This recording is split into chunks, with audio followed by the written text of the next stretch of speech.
All right, for your warm-up, starting down on your right knee, this is a three-way hip flexor stretch. You want your hip over your knee over your ankle in the front. Tuck that tailbone under, lift your arms up nice and tall.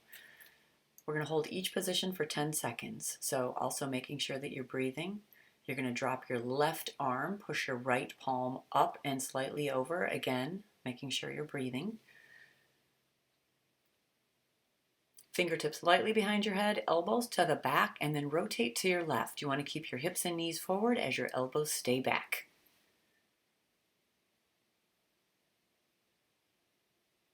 You're going to switch legs, do the same thing on the opposite side. Hip over knee in the back, knee over ankle in the front. Tuck that tailbone under, lift those arms up, pulling your shoulder blades down.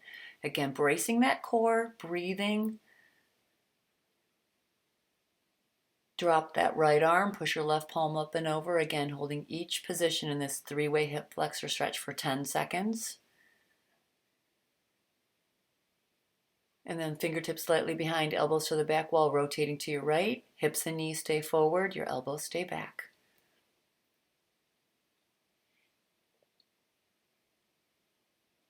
Next, you're going to bring it down onto the floor. You're going to do a glute bridge, 10 count. Hands are going to be at your sides, feet close towards each other, knees close towards each other, and then brace your core. You're going to squeeze your butt, lift it off the mat for a count of 1. Going to 10.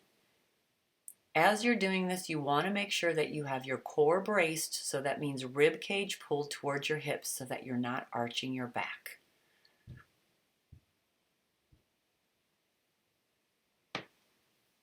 After you've completed 10 of those, we're going to turn it onto the side and do clamshells. Again, this is more glute activation. You can have your elbow bent or your arms straight, just not propping your head up.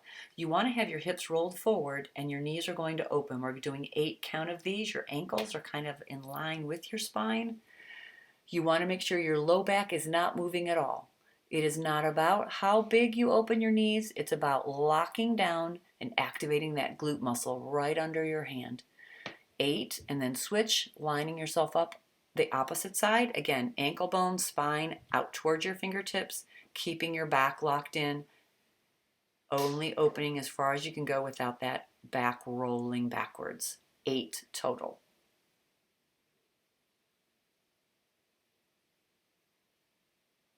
Once you have 8 of those done, you're going to bring it up to a standing position. We're going to do a rotation to open up our chest, our upper back. So you're going to have your knees slightly bent and then a lot of bend from your hips. So your back is flat, your chest is pushed out, palms face forward, rotating that arm towards the ceiling. We're doing 10 of these as well.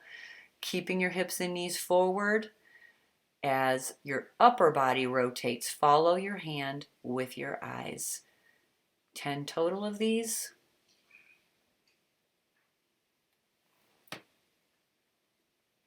Next, we're going to do a body weight squat, feet shoulder width apart, toes pointed forward. Your knees want to track either straight forward or slightly towards your pinky toes, but you want to keep that whole foot planted. Your booty is going to be down, your shoulders are up. You want to make sure, again, that you're not letting those knees collapse from towards the middle. So you're going to do a 10 count of these. But notice, then you're going to take your feet even wider. We're going to do a lateral squat. Your toes come forward, look down, make sure your toes are pointed forward. And then your hips and your shoulders are kind of stacked right over each other. You're going to bend from those hips and push your butt back, connecting through your heels. Again, a count of 10 on these.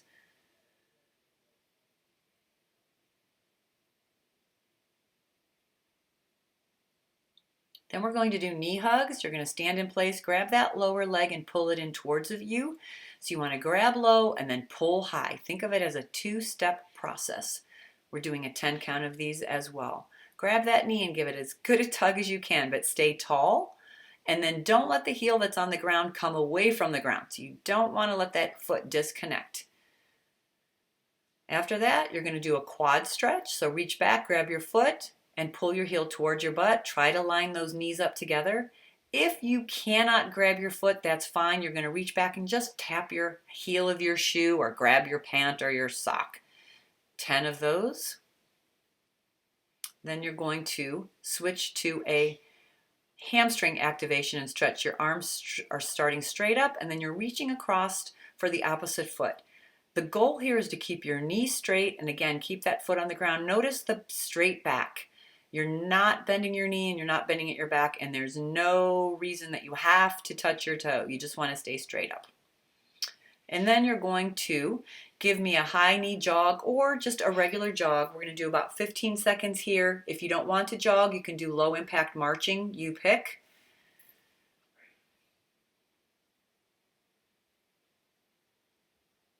Then you're going to do a butt kicker. So you're going to push off the balls of your feet and try to kick yourself in the booty again, about 15 seconds here, just to get that heart rate up. If you don't want that high impact version, you can low impact it. It's a step and a kick. And warm up complete.